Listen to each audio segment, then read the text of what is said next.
안녕하십니까. 한반도 안보전략연구원 이사장 송봉선입니다. 오늘은 북한 내 마오쩌둥 아들 묘는 가짜 묘라는 주제를 가지고 방송을 하겠습니다. 마오쩌둥 아들 마오완닝의 묘는 북중 관계의 우호의 상징으로 양측의 성지와 같은 곳입니다. 평남 회창군 중국 인민지원군 열사묘는 평양에서 동쪽으로 100km가량 떨어진 곳으로, 이 열사묘는 6.25 전쟁 당시 중공군 사령부가 위치했던 곳입니다. 이곳에는 마오쩌둥 전 중국 공산당 주석의 장남인 마오완닝 등 134명의 중국군 유해가 묻혀 있습니다. 중국의 주요 인물들이 북한을 방문하면 이곳을 참배하고 마오쩌둥의 장남 마오완닝의 무덤에 헌화를 합니다. 인민지원군 열사능은 북중 양국 혈맹의 상징이라고도 할 수 있으며, 마오쩌둥 그의 장남 마오완닝을 6.25 전쟁에서 참전 희생시켰습니다. 당시 마오쩌둥은 참전의 타당성을 주장하면서 이를 반대하는 정치 요원들을 설득하여 참전이 이루어졌습니다.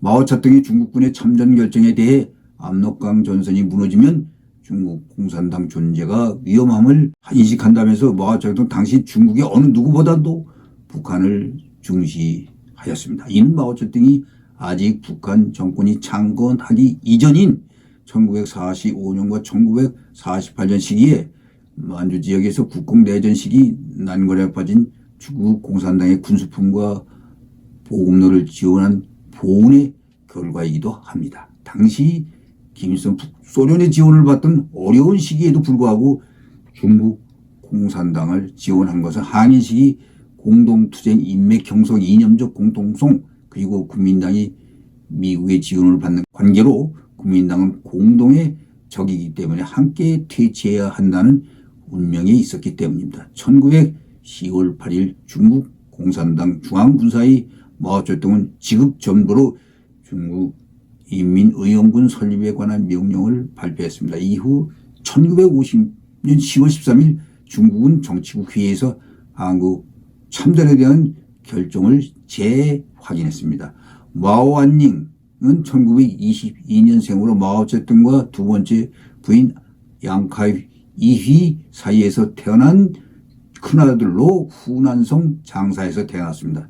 1927년 마오쩌둥이 장정을 떠났을 때 장사에 남겨졌던 마오완닝의 어머니 양카이휘는 1930년 국민당에 의해 처형당했습니다. 마오쩌둥은 도주하면서 가족과 헤어졌는데 국민당의 추적을 피해 마오완닝과 그의 동생은 상하이로 도망하여 동생들과 함께 상해에서 거지 생활을 하면서 지하 공산당 조직의 보호를 받았습니다. 1936년 공산당이 마오완닝을 찾아내어 소련으로 유학을 보내서 푸른체 군사학원과 동방언어학원에서 공부하고 소련군의 탱크 중위를 맡은 적이 있으면서 제2차 세계대전이 발발하자 소련군에 들어가 독소전쟁에 참가 동부전선에 참전하였습니다.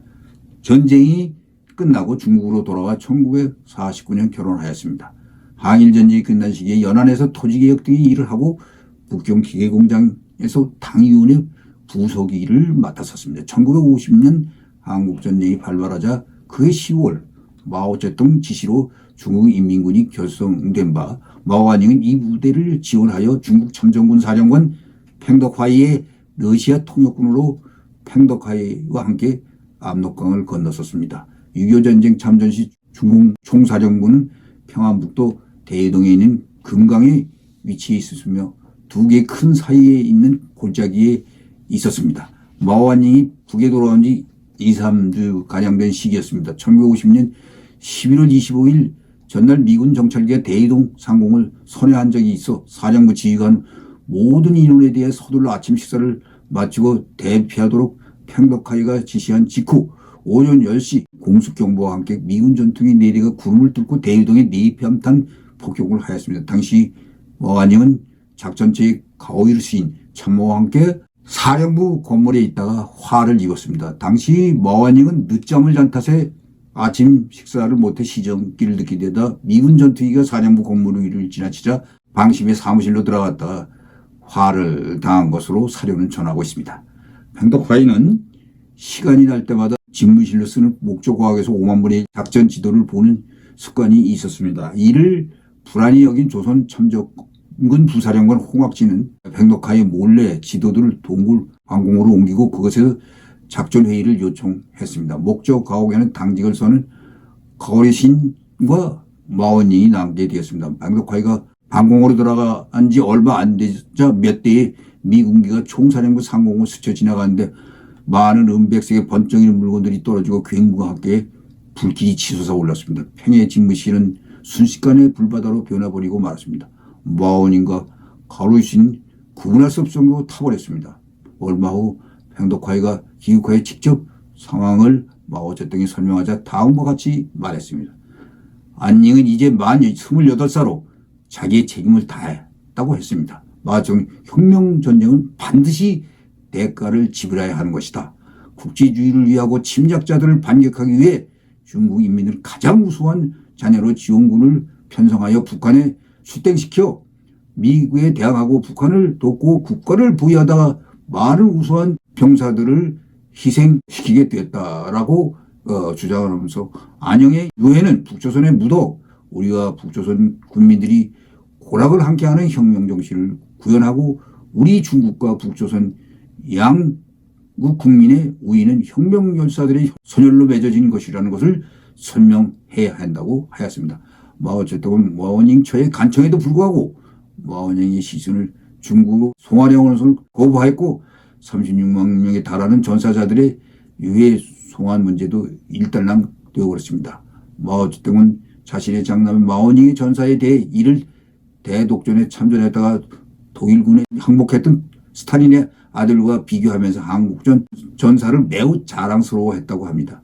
이후 중국 당국은 마오닝의 시설 발굴 작업을 계속했으나 현재까지 찾지 못하고 있다고 합니다. 하지만 중국의 고위층이 북한을 방문하면 의례적으로 이곳을 방문하여 마오안닝의 허묘에 헌화를 하고 지금까지 중조 우위를 강조하였습니다. 이는 중국이 남북관계에서 아직까지 북한을 혈맹으로 중시하고 남한이 이를 극복하는 데 결코 한계가 있다고 할 수 있겠습니다. 시청해 주셔서 감사합니다.